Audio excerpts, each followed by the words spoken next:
My biggest retirement regret is not about money. It's about the people I assumed would still be close when work was over. At 78, that's a hard sentence for me to say out loud, because for more than 40 years I told myself I was doing the right thing. Keep working, keep providing. Life will happen later. Then one weekday morning around 10:15, I'm at my kitchen table, coffee already cold, house completely quiet, and it hits me. Nobody knows where I am today. Nobody knows how I'm doing. That's not peace. That's disconnection. And I helped build it. I used to have full days, full calendars, full conversations. Then work stopped, and I realized most of that wasn't closeness. It was routine. It was role. And when someone asked me, "So what do you do now?" I joked, laughed, changed the subject, and felt empty the rest of the day. If you feel unsettled after finally reaching retirement, you're not ungrateful. You're feeling what happens when a whole identity system disappears. And once that starts, the silence in your relationships gets loud fast. Let me show you what that felt like in real life, not in theory. It's Monday around 9 in the morning, second month after I stopped working, and I'm in a small cafe near my neighborhood trying to look relaxed with a newspaper I'm not really reading. A former colleague walks in, smiles, and says, "So what do you do now?" I laugh, make a little joke, something like, "I'm very busy doing absolutely nothing," and he laughs too. 2 minutes later he leaves, and I sit there with that cup in my hand feeling strangely hollow, because I realize I don't know how to answer that question without my old title. Then Wednesday comes, around 2 in the afternoon, and I'm at the supermarket choosing tomatoes like it's a major life decision just to stretch the time. At checkout, the cashier asks, "Do you need a bag?" I say, "Yes, thank you," and that is the only full sentence I speak to another human being that day. I get home, put the groceries on the counter, and the house is so quiet I can hear the refrigerator motor turning on and off. That's when it really lands. For years I thought I had a rich social life, but a lot of it was just work traffic, not real closeness. And if your phone got quieter after retirement, you are not failing socially. This happens to more people than anyone admits. If you feel unsettled even after wanting retirement for years, that does not mean you're ungrateful. It means a major identity system was removed, and your emotional muscles are trying to relearn how to move. I read something from the World Health Organization around that time, and it stopped me cold. They said about 1 in 6 people worldwide deal with loneliness, and that retirement can be one of those life transitions that makes disconnection worse. 1 in 6. I remember thinking, so this isn't just me being dramatic on a bad week. It was painful, yes, but it was also clarifying. The best way I can describe it is this. I spent decades living in one room of the house, the workroom, with all the lights on, everything organized, every shelf labeled. Then work ended, and I finally opened another room I had kept closed for years, the room of relationships, and it smelled like dust and old air. I wish I could tell you I opened that door with wisdom. I opened it because the silence got too loud to ignore. And the painful part is not only that silence. The painful part is what comes right after, when you start looking backward and seeing exactly what that silence cost. And that's the part that can crush you if you let it, looking back and realizing what you postponed. I'm not going to give you a guilt speech, and I'm not going to pretend I fixed this in one brave conversation. It took me months to understand what was really happening. First, I had to admit I wasn't retired into freedom. I was withdrawn from an identity. Then I had to face the silence in my relationships and turn that pain into small, scheduled actions that were almost embarrassingly simple. Some worked, some didn't. One person never answered me, and that hurt more than I expected. But this is the path that started changing my days, and I want to walk you through it with you. piece by piece, while it can still help both of us. It happened in a very ordinary moment. I'm in the hallway, opening a messy drawer because I'm looking for spare batteries, and I find an old birthday card from my daughter. I almost put it back without reading it, but I open it and see one line that still sits in my chest. "Thank you for always working hard for us. I wish we had more dinners together when I was younger." I stand there with that card in my hand, then sit at the kitchen table, and I don't move for almost an hour. Same table, same cold coffee, same quiet house. But this time the quiet says something different. I always told myself my regret would be about money or timing or career choices. It wasn't. It was missed evenings, missed small talks, missed ordinary Tuesdays that looked unimportant when they were happening.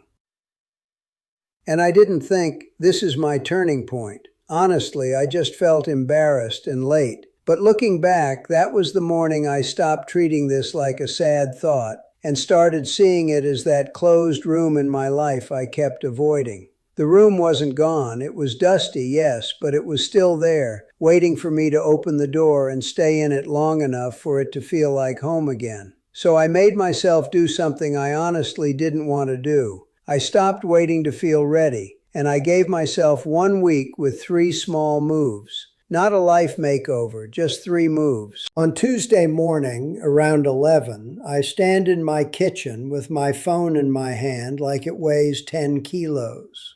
I scroll to 3 names I haven't spoken to in any real way for at least a year. My first thought is, this is awkward. They'll think I need something. I almost put the phone down. Then I hear my own excuse, and I'm tired of it. So I call. One doesn't pick up. One answers and sounds surprised in a good way. One sends a short message later. Busy these days. That one stings more than I expected. And if you're feeling that sting too, that's real.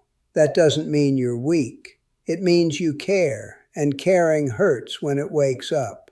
By Friday, I meet one of those people for coffee and a short walk. Nothing dramatic happens. No movie music.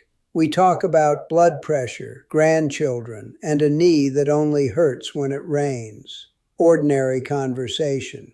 But I get home and the house feels different. Same walls, same refrigerator noise, but not the same day. That week taught me something I should have learned years ago.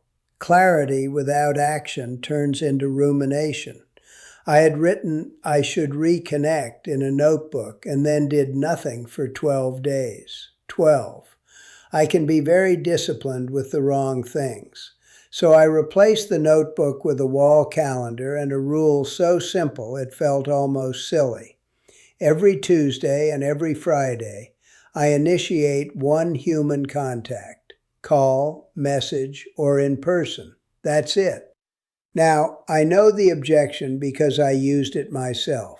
Come on, 2 contacts a week? That sounds childish. I said the same thing. But I read about this approach in plain language later. Don't wait for motivation. Schedule behavior first, because emotion often follows action. And in my case, that was exactly true. The feeling didn't come first. The action did. Some Tuesdays, I still negotiate with myself like a stubborn employee. Maybe tomorrow. Maybe next week. Then I remember that my old calendar used to run my life when the tasks were for work. So why not let a tiny calendar rule help me rebuild my life now? And once that started working, another fear showed up fast.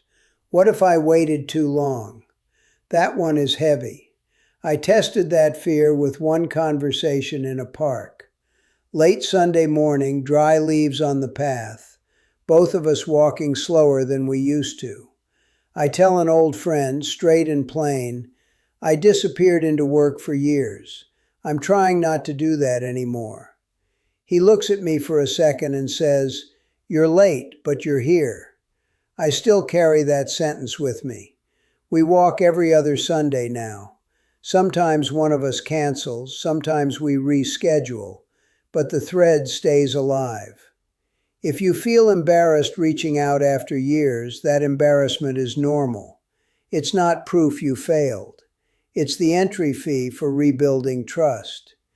And let me be honest about the part people skip. Not everyone comes back. One person never replied to me at all. No call, no message, nothing. I checked that chat window more times than I want to admit. That was a hard afternoon. I sat there thinking, maybe this is the final score. Maybe this is what I earned.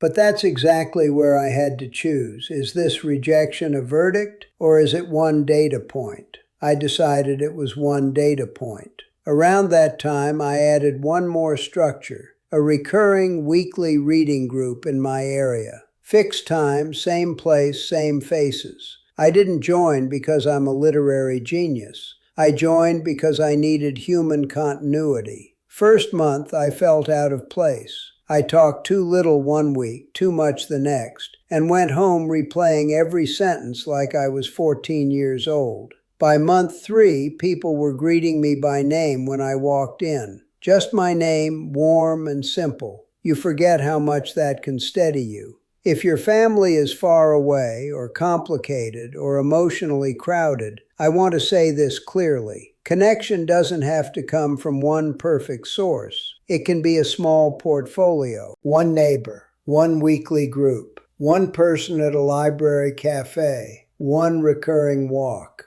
We put too much pressure on one relationship to fix everything. Usually that just creates more disappointment. And if you're introverted, like many people I know, this does not mean you need a loud social life. I don't. Think low dose, short call, short walk, one predictable group, quality over quantity. You're not trying to become a different personality. You're trying to stop disappearing. That word matters. Disappearing. Because I also learned that reconnecting with people is only half the bridge. The other half is purpose, not career 2.0, not another full-time identity in disguise. I made that mistake too. For a few weeks, I filled every day with tasks so I could feel useful. I treated my retirement calendar like a boss was still evaluating me. I burned out from self-assigned productivity, which is a very strange thing to explain at this age.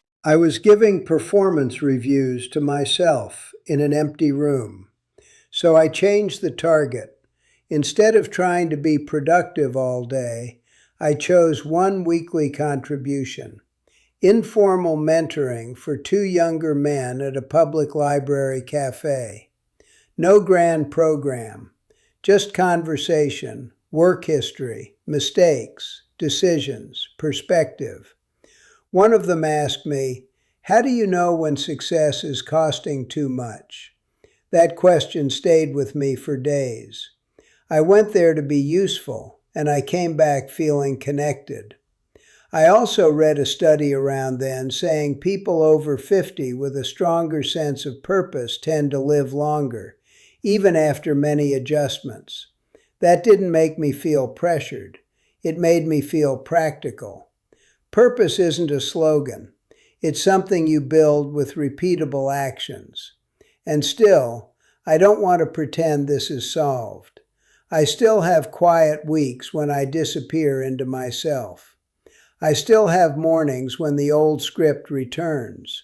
If I'm not producing, I'm irrelevant. I still catch myself choosing tasks over people because tasks are easier. They don't reject you. They don't ask you to be emotionally on time. But now I notice the signal faster. Lonely day? That's not a final identity. That's a cue. Tuesday, Friday contact. Show up at the group. Send the message. Take the walk. Keep the room open. I used to think regret was a punishment that arrived at the end. Now I think regret can be instruction, if you let it speak and then actually move. Not once, repeatedly, imperfectly, with some doors opening and some staying closed. And maybe that's the part I most want to leave with you here. It may be late, yes, but late is still time. So where am I now, really? I'm not lonely the same way I was at that kitchen table, but I'm not fixed either. 2 relationships I reached for became part of my real week again. We talk, we walk, we cancel sometimes, we reschedule,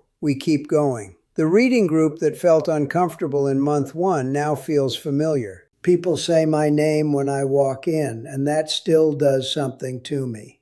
Small thing, big effect. But there are still mornings when the house is quiet and my old brain wakes up first. It says, "What are you producing today?" If I don't catch it, I can disappear into little tasks for hours and call that a good day. Then it's evening and I realize I checked things off but didn't feel close to anyone. I still do that. Less than before, but I still do it. One thing I've accepted is this. Progress at this age is not a straight line.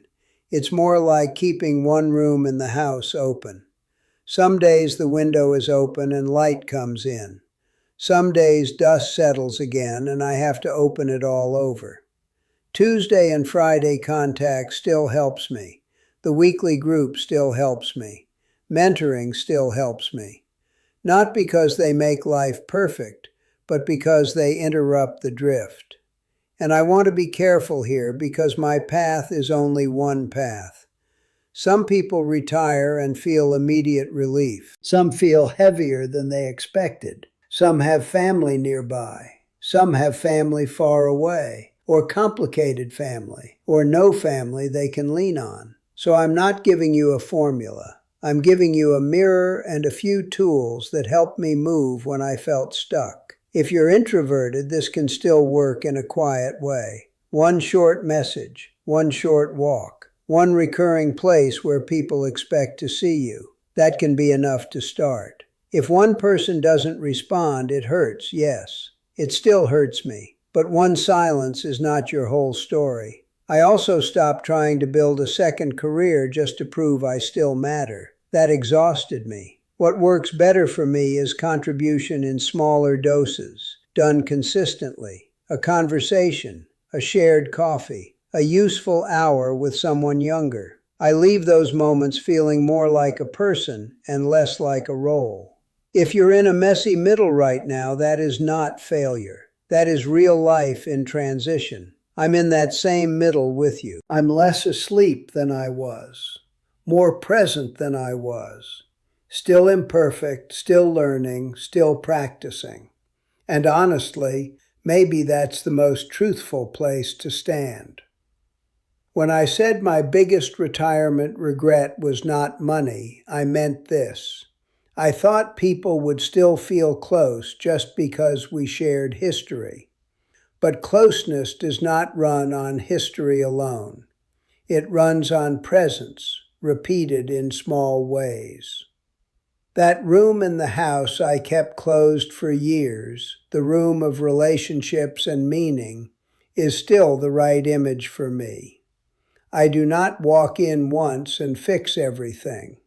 I open it, air it out, sit in it, and some days I still find dust on the furniture.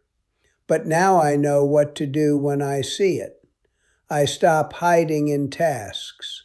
I reach for someone. I show up somewhere. I make one useful contribution. And little by little, the room feels lived in again. If you are carrying regret too, I will not tell you to erase it. I will tell you to listen to it. Regret can point to what still matters. You cannot reopen every missed year, but you can stop missing the ones still in front of you. I would really like to hear from you. What is one relationship you want to repair this month? And what first message could you send today? Put it in the comments, even if it is just one sentence. If this kind of honest conversation helps you think more clearly about this stage of life, stay with me here. We are not done with this conversation. We are just opening the door.